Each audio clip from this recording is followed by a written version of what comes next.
The show where there are no penalties, nothing is offside, and everything is fair game. This is The Gloves Are Off. Hello and welcome to another edition of The Gloves Are Off. I'm Moses Woldu and we got a jam-packed show for you, but before we get to those topics, we have to get to these fine gentlemen here. To my left, I have Andrew Brethauer of the Lloydminster Source. How are you? Great. I'm a fine gentleman. I love that. This is maybe like the first time in like 4 weeks you haven't insulted me.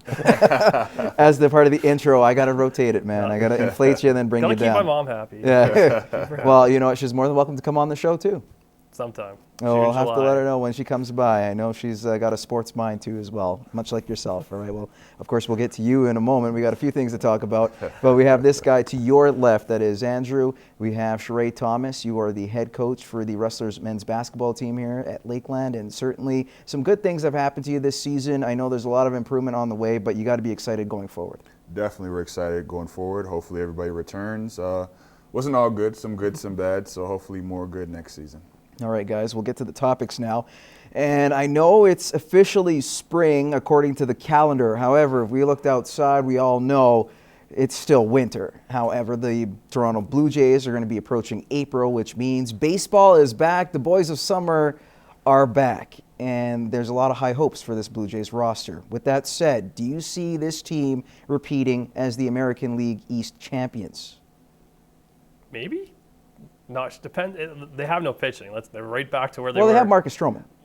And they have Drew Hutchison. They have no ace. Let's put it that way. And Marcus Stroman's not the David Price ace that you're going to need. You're putting a lot of pressure bringing him up now and saying, you have to be our number one guy. You weren't last year, you weren't the year before, but now, and that's where it's all going to lie. If he can come up and be that ace, well then, and let's remember, their offense is phenomenal. So if you can go out and play that like they did last year, and give that 10-run cushion I could probably win with a 10-run cushion, let's be honest. But that's going to be the major thing. It's going to be pitching again, and they might have to add a piece here and there, but it's going to come down to if Stroman can be that ace that they need.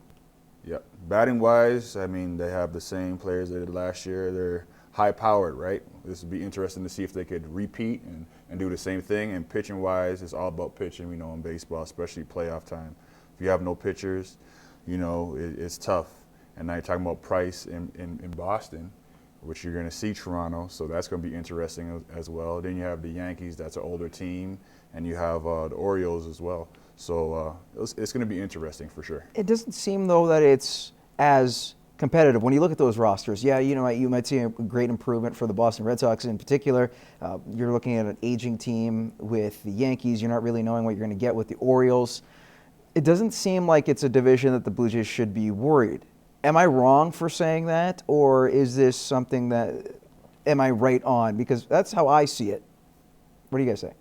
It's anybody's show. You start at the beginning of the season, you all look at rosters and, oh yeah, that's the favorite right there. But it never really happens like that, I would say, generally. Sometimes you look at a team, they have a high-powered offense, they have the pitching, they have the stars, and something happens, maybe something internally that we don't know about, and things go, off to left. So I don't know.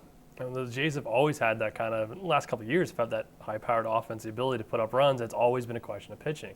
And even look back just 2 years ago, they collapsed because of their pitching. Pitching was terrible. And we talked about it a lot on this show about how badly their pitching needed to improve, and it didn't. And that's what was holding them back. So it does come down to pitching. And Boston has arguably the best pitching in that division. So, can the Blue Jays bats get to them? That's what's going to have to count. And you're still adding a lot for those guys have to come through every single game, and they didn't during the playoffs. So, all right. Sticking with another Toronto team, we're going to talk about the Toronto Raptors, and they've been on a roll, one of the hottest teams, especially at home. They have the most home wins out of any team since January 1st. And if you look at the way they played, approaching 50 wins, just half game back of the Cleveland Cavaliers for first in the East. Is it doable for the Raptors to clinch first place in that Eastern Conference? Yes, it's doable. Will they? I'm not 100% sure. I think Toronto has a harder, remaining schedule than Cleveland does. But on the other hand, is Cleveland going to rest LeBron? Are they going to rest Kyrie? Are they going to rest whoever else? So you never know. But is it doable? For sure. And same thing Toronto. Is Toronto going to start resting guys? Because first, second, how much are you really going to put stock into where you want to place? Toronto does have a good schedule in terms of the fact that they've beaten a majority of the teams they're going to play in the end, but than you are going up against LeBron and the Cavs. So Yeah. I don't know if it really matters. If there's one team, though, that they do not want to face, it's the Chicago Bulls. So wherever they are, if it's either a 7-8, you want to either be first or second. And it seems that's a team that both teams want to avoid, period, because you don't know what you can expect from the Bulls, and they've given both teams a tough time. Yeah. But with that said, do you see the Raptors actually having a competitive run in this year's playoffs as well? Like, regardless of where they finish, either first or second. I'm still skeptical at times, but are they deep enough to have that strong run in a big push in the playoffs? They need Carroll back. He's their ace defensively. They need that stopper. Backcourt, everybody knows, there's no surprise. DeRozan, Lowry, they're one of the best in the NBA. Some might even say underrated, but I think they have arrived. But in the playoffs, it's tough. You might face Chicago. You might face Indiana. All those teams are veteran teams. They have stars that could play, and playoffs is a totally different game.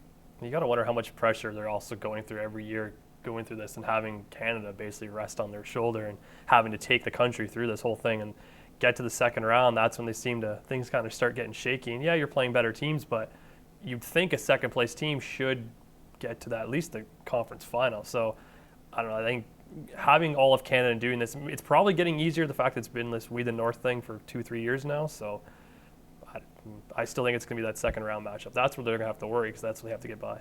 All right. Well, I still don't see it, but hey, I've been proven wrong before. Maybe Raptor fans will be delighted to see a team getting past that first round, like you guys say. With that said, we're going to get past this first commercial break, take a bit of a timeout, and return with more Gloves Are Off.